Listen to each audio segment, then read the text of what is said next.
In this video, we'll share 3 pricing strategies to consider.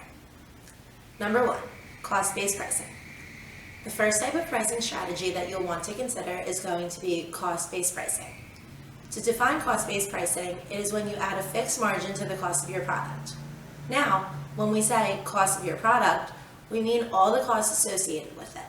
That includes the product itself, but also the advertising costs and any other expenses that you're incurring in putting into the product in front of the customer. So, say your supplier charges you $10 for a product, and then it costs you $2 per sale in advertising costs. Your total cost per product would now be $12. Now, you would apply the average 50% markup and then charge your customers $18 for the product. That's cost-based pricing in a nutshell. But applying a generic markup to all of your products like this could be a recipe for disaster. Why? For 2 reasons. First, you're not fully taking your competitors into account. They might be selling the exact same product for much less than you, and so it'll be hard to make any sales. Or they might be selling it for more than you, in which case they'll make more profit. And secondly, it completely disregards the customer's perspective. Customers don't care about your costs or your profit margin. They only care about how much value the product provides to them. So, if your customers consider it to be too expensive, you'll make no sales. On the other hand, if you underprice your product, you won't make as much profit as you could. So, there's a balancing act that you need to accomplish to make it work for your business and what you're selling. What's the bottom line? Using a cost-based pricing strategy on its own might not be the best route to take.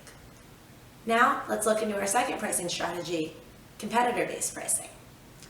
This is when you check out how much your competitors are selling this product for and then price yours similarly.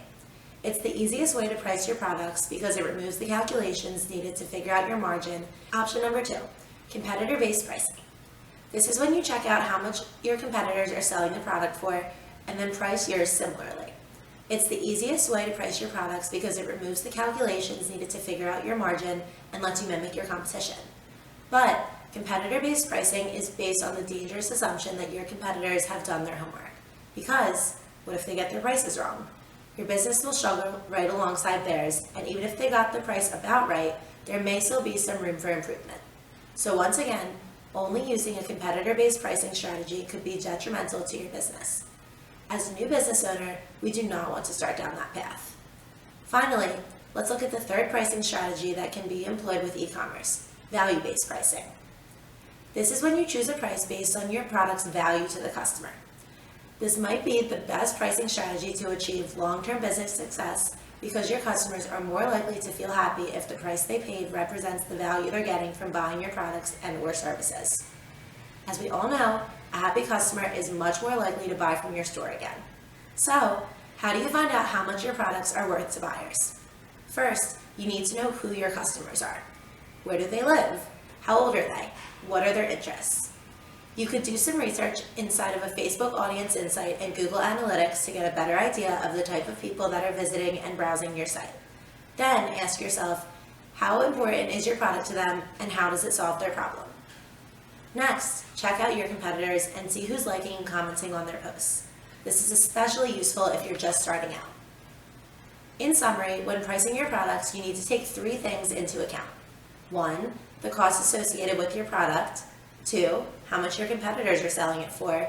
And 3, how much your customers value your product. The first 2 are quantifiable, the last will require some testing and studying, but that's absolutely fine. Pricing your products is an ongoing process and it takes some time to get right, so don't be afraid to experiment.